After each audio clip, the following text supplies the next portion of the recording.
صباح الخير، صباح النور إخواني أخواتي. مرحب بكم مرة أخرى عندي في قناة وصفات مطبخ سلمى. اليوم جيت جبت لكم معايا هذه البقلاوة اللي راهي دايرة حالة في مواقع التواصل الاجتماعي. بقلاوة عملية تمتم تكملوها، وحنحكي لكم في آخر الفيديو وشنو الفرق ما بين في الذوق ما بين هذه وما بين البقلاوة التقليدية تاعنا وما بين لاباط فيلو، نخدموها بلاباط فيلو. اما عن الشكل كما كتشوفوا فيه جا مورق ما شاء الله. نبداو بسم الله بالمقادير وطريقه التحضير. عندي 5 كيلات فرينه، كيلة غربع مارغرين، وربع الاخر اللي قعد نكملوه زيت. عندي على راس المغرف، ركزوا معايا، على راس المغرف خميره كيميائيه، عندي قرصه ملح، وعندي ايضا ملعقه كبيره من الفانيليا وحبه بيض. هذيك الحبه تاع البيض نحلوها قبل في اليدان كما شفتوني انا راني مسرحت لكم المقطع لهنايا باش ما ديرناش لي كريم وما ديرناش دوك الحبيبات. من بعد نبداو نبسو في العجينه تاعنا حتى من تتبسس كامل. نجيبو كاس يكون فيه ماء وما زهر ونبداو نجمعو في الخليط تاعنا هدايا حتى من نحصلوا على عجينه تكون متماسكه، ما تجروهاش ما تخلوهاش جاريه. نطموها كامل، نقسموها الى نصفين ونخليوها تروبوزي حوالي ساعه داخل كيس بلاستيكي طبعا باش ما نديرلكمش القشره من فوقه. من بعد نخلي لكم المقادير في صندوق الوصف. نحكم الجزء الاول لهنا مور ما كانت تروبوزات العجينه، كانت ريحت لهنايا العجينه تاعنا. نحكم الجزء الاول، نرشوا الفرينه، ما تكتروش الفرينه باش ما تحرق لكمش لاباط. باسكو النشا عفوا انا نقول لكم الفرينه ما تكتروش النشا، باسكو النشا كي تكتروا منه يحرق لكم لاباط. دوك تشوفوا انا في الاخر كي واحد الجهه كثرت لها المايزينا دارت لي حرقت لي لاباط تاعي، بدات تفتت شويه ميلا علينا، جات مليحه ولا بس سلكتها. نحلو كامل هكذايا العجينه تاعنا حتى من تولي تبان طابله من تحت، حتى من تولي العجينه بسمك رقيق جدا. قد ما تحلوها قد ما تساعدكم في الخدمه.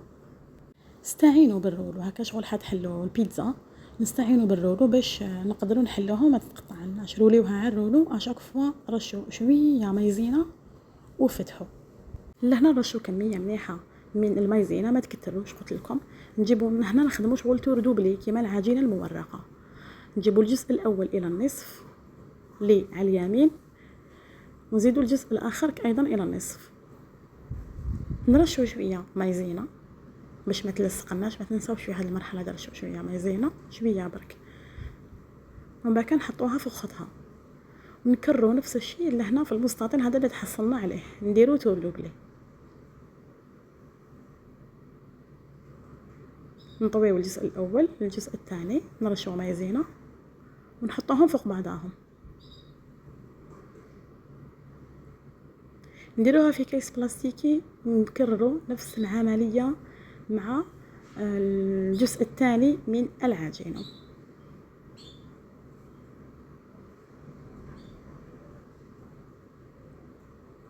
هاي ديك لهنا كي كنت حليتها زوج اجزاء، الجزء الاول نحطوه من تحت والجزء الثاني نحطوه من فوق، وحنا فريناها وحنا كملنا البقلاوه تاعنا. هي من جهه عمليه. وما كنزيدو نرشوا شويه مايزينا ونطويو تور دوبلي وخلاص وحنا فريناها. لهنا عندي الحشو 3 كيلات مكسرات يكونوا مرحيين كيما طعام، كيلة سكر حرش، وعندي ملعقه من الفانيليا. نبداو هكا ندخلوا كامل السكر هذاك مليح. الشرط تاع الحشو تاع البقلاوه باش يجيكم مليح صافي الا كان فيه الجوز اللي يترحى خشين، ابارسا المكسرات الاخرين كاع يلزم يتنرحاو كيما الطعام باش تجوزوهم في الغربه. نبداو نرشوا فيه هكا، نبخوا فيه ما زهر وحده صافي، ونخليوه كيما طعام. نحطوه كوتي يروبوزي هكاك حوالي ساعه حتى من يعاود يتشرب كامل هذاك التشمخ اللي درناه. نتوما لازم يكون الخليط تاعكم مرمل، يجي مرمل الخليط، ما يجيش مدكوك في بعضه تاع البقلاوه باش ما تجيكمش هكذاك داخله في بعضها ويصرى لكم بزاف مشاكل، يجيكم يابس. سورتو اللي يستعملوا الكاوكاو. جبت الصينيه تاعي 30 على 40، نرمي لها كميه مليحه من ليدام، اي ليدام تحبوه نتوما، ما تستعملوش السمن من احسن المارغرين. ونبداو نفتحوه في العجينه تاعنا. شفتوا هذاك الجزء انا اللي من هنا فيه بزاف مايزينا، شوفوا كشاوي تفتت لي، وغزبون جات من تحت تما ما جاتش باينه. ونبدا نقيس بالصينيه تاعي حتى من نحق القيس اللي يكون شويه كبير على الصينيه، ما تنساوش بيسك فيها الحواف يطلعوا للفوق. ومن بعد نجيبوها ونحطوها عادي، نفرشوها كامل في الصينيه هكذا، خبزه واحده في الصينيه، خبزه واحده. ونجيبو الحشو تاعنا ايضا نسويوه، اللي عندها لاسباتول تخدم بيها، اللي ما فات دير بيديها وخلاص. من بعد نكرروا نفس العمليه مع الطبقه اللي تجي من الفوق، نفتحوها بالتدريج. هي دات لي وقت بيسك ما خليتهاش تروبوزي، خدمتها ديريكت، سما قاعده تولي لي، خدمتها ديريكت وطيبتها ديريكت. انت كملتها. نفتحوها كامل هكايا، نزيدو نديروها من الفوق. من بعد نجيبو سكين يكون ماضي ونحو كامل هذوك الزوائد من الفوق. من بعد نجيب سكين يكون قلت لكم ماضي، نبدا نحيف هذوك الحواف وندخلهم هكذا مع الكوتي باش ما تخرجليش الحواف. اللي تحب الحواف تخليهم عادي، انا ما نحبش الحواف. دونك قعدت ندخل بالموس هكا كامل الزوائد هذوك، نحيت واش يلزم والباقي دخلته للداخل. انا قطعت الشريط تاعي هذا 4.5 سنتيمتر، بيسك حنطيبها ديريكت، ما نخليهاش تروبوزي. كما تعرفوا الحبات تاع البقلاوه صغار في الفرن، ونبدا نقطع بالسكين، ما نجوزوش حتى للداخل كامل. شغل تشكوه من تحت كما نقولوا، قطعوا من الفوق من تحت، تشكوه هكذا. قيسي الحافه كتشوفوا فيا نحط ونرفد الموس باش ما تتنفخ لكمش. بس كان تقطعوا هكا من حتى لتحت تتوسع لكم الحبه وتتعرى كما نقولوا، يخرج لكم بزاف الفيد ما بين حبه وحبه.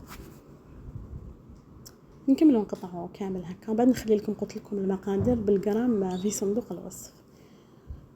نقطعوا كامل هكذايا الحواف. هي عمليه سورتو اللي عندها مناسبه وقاعدتك تسلك.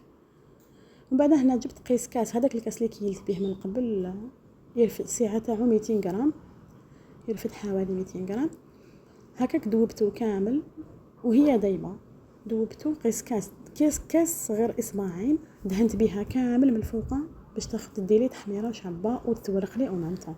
انا لصقتها لهنا غير بالكاوكاو بيس كانت للمنزل، ندخلها للفرن. من بعد كي نشوفها تحمرت نطفي لها من تحت ونشعلها من الفوق، بيسك الفرن تاعي ما فيهش ماشي فونتيلي. نشعل لها من الفوق، نخليها حتى مي تتورق، ونساعدها بالورق. نجيبوا ورق ابيض هكايا، غطيوها من الفوق وصبروا لها حتى تورق، ومن بعد كملوا لها طياب من تحت. انا قدرت نعطي لكم الوقت كل وحده والفرن ديالها، المهم ما ديباسيو لهاش ساعه ونص. كملوا لها طياب من تحت باش تجيكم مورقه. لو كانت تسناوها طيب لكم كامل من تحت ومن بعد تروحوا تشعلوا لها من الفوق بالزيت تورق، ما راهيش ريحه تورق لكم. انا جبت لنا هنايا كيلو من الكاوكاو، بيسك المكسرات درت حوالي كيلو 200، درت كيلو برك عسل، وال200 هذيك ما درتهاش، نقصت الحلاوه. شوفوا لهنا في الاخر النتيجه اللي تحصلت عليها. اللي تحب الحلاوه دير كيلو 200. كل الكيل تاع المكسرات يقابلوا الكيل تاع العسل. اللي تحب نقص الحلاوه سيرتو الا كانت للدار هي احسن واحسن. في الاخر النتيجه اللي تحصلت عليها روعه. الديفيرونس ما بينها وما بين البقلاوه تاعنا، احنا البقلاوه تاعنا تجي كريستيون كي القرمشه تاعها تجي قاصحه هي ولا بات فيلو، اما هذه تجي راقده شويه القرمشه تاعها كيما نقولوا. اللي تحب القرمشه قاصحه دير البقلاوه تاعنا خير. هذه تجي راقده القرمشه تاعها تقرمش مي ماشي بزاف، ماشي كيما لي شيبس وقعيتك. مي بنتها روعه هايله، ننصحكم بها وعمليه. سورتو واحد يكون مزروب ولا عنده مناسبه يكون محكوم، راح تسلكك بالبزاف. لهنا اخر الفيديو. اذا كان عجبكم محتوى القناه والفيديو لا تنسوا الضغط على زر الاعجاب وتشغيل الجرس ليصلكم كل جديد. نتلاقاو في فيديو ان شاء الله، في فيديو اخر ان شاء الله. دمتم في رعايه الله وحفظه، والسلام عليكم.